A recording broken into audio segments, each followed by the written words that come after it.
Her name is Vanessa. For years I thought I knew her. Married for 6 years, sharing a home, a life, and countless routines. But sometimes the truth hides in plain sight, waiting for the moment someone drops the mask. It started innocently enough, or so I thought. Vanessa had been distant, colder than usual, her touches rare and fleeting. I chalked it up to stress, work pressure, exhaustion. I tried to be patient. I tried to give her space. I tried everything I could think of to bring back the intimacy we once had. Then came the confession. A late evening, the house quiet, except for the hum of the fridge. I had just returned from work, weary but expecting nothing unusual. She sat on the couch, a faint tremor in her hands, staring at the floor. "I need to tell you something," she said, her voice barely above a whisper. I sat down beside her, my heart racing, instincts telling me this wasn't ordinary. She looked at me finally, eyes glistening. "I regret every day with you," she said. The words hit harder than anything I could have imagined. Regret with me, after all these years, all these shared moments. I didn't respond immediately. My mind raced, trying to make sense of it. Was this anger, a phase, a manipulation? Then she said it, the admission that would shift everything. I opened our marriage," she confessed, her voice trembling. I froze. I stared at her, processing. Opened our marriage. She didn't want freedom for herself. She wanted something beyond us, beyond what I thought was a committed, exclusive bond. My thoughts went to every moment of distance, every subtle lie, every excuse I had accepted. It all fell into place.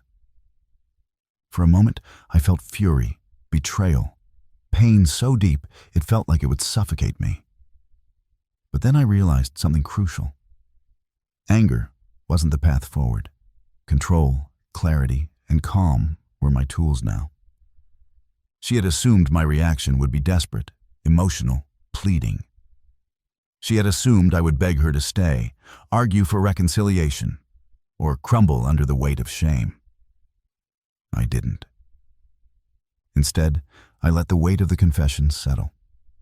My eyes held hers steadily, unflinching, calm yet piercing. I didn't interrupt. I didn't speak. I didn't argue. I simply let the moment exist, letting her see that her words had consequences, and that I wasn't a man to be manipulated by guilt or games. She shifted in her seat, suddenly aware that her usual tactics, excuses, charm, tears, would not sway me tonight. Vanessa tried to explain, fumbling over words, her voice quivering. "It wasn't about you. It's complicated. I didn't mean to hurt you." I listened calmly, letting her words hang in the air. Every excuse, every attempt at justification only highlighted her miscalculation. She assumed I would react emotionally, but I didn't. I had learned that in situations like this, reaction gives the other person power. I wasn't giving her that. She looked at me, pleading silently, searching for a crack in my composure. There was none. My face remained neutral, my posture relaxed, my gaze steady. I wanted her to understand that her confession, though honest, didn't give her control. I wasn't going to beg, plead, or grovel. "You opened our marriage," I repeated, my voice calm and deliberate. "And yet, you think this confession changes anything." Her shoulders slumped slightly. She hadn't expected the calm.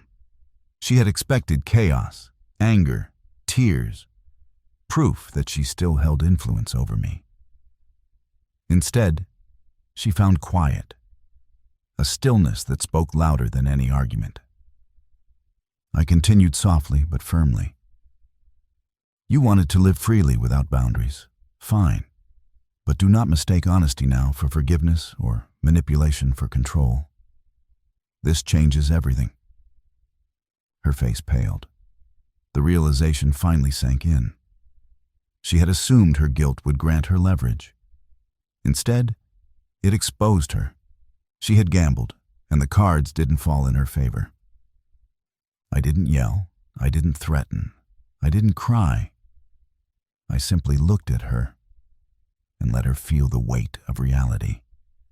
The intimacy we once shared, the trust we built, the life we had. It had all been breached. And now, she had to live with that knowledge. Her hands trembled slightly, a mix of fear and regret. I knew she understood that her games, her choices, and her betrayals could not be undone with words alone. The balance of power had shifted. I was no longer the man she could manipulate with charm or remorse. Then I leaned back slightly, keeping my voice steady.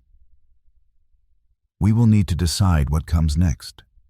Not because of me, not because of your guilt, but because of reality. This is the life you chose, Vanessa, not the one I thought we had together. For the first time, she looked truly uncertain. The mask of control she wore so confidently had slipped.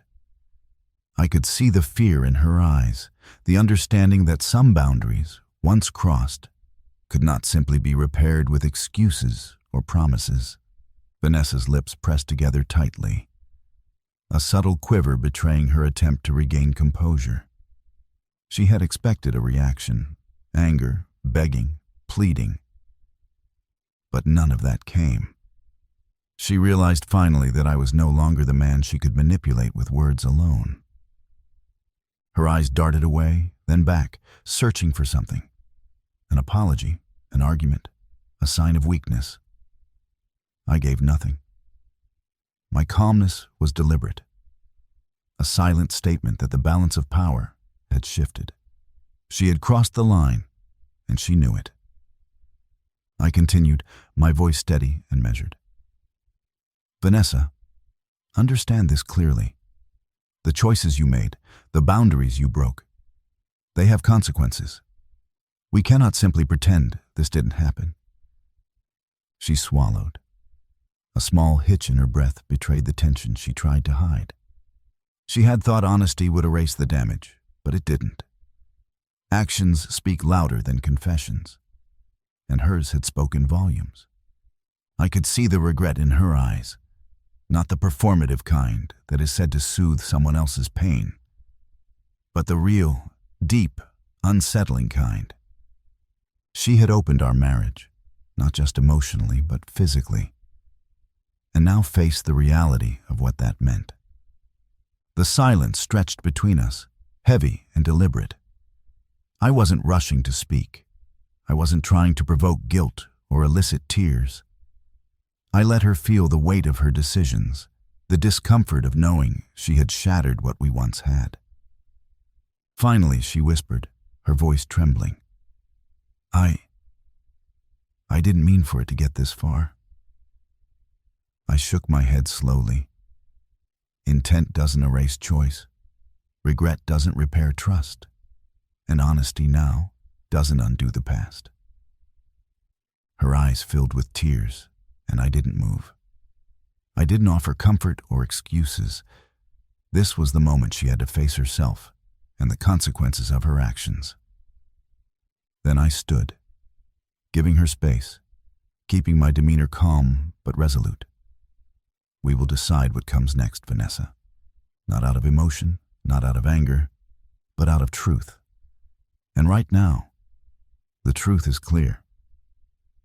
She nodded slowly, finally accepting that the dynamic had changed. I wasn't the same man she had assumed she could control. She had gambled on manipulation and secrecy. And now, she would have to face the reality she created. As I walked away, I felt a quiet sense of clarity and control.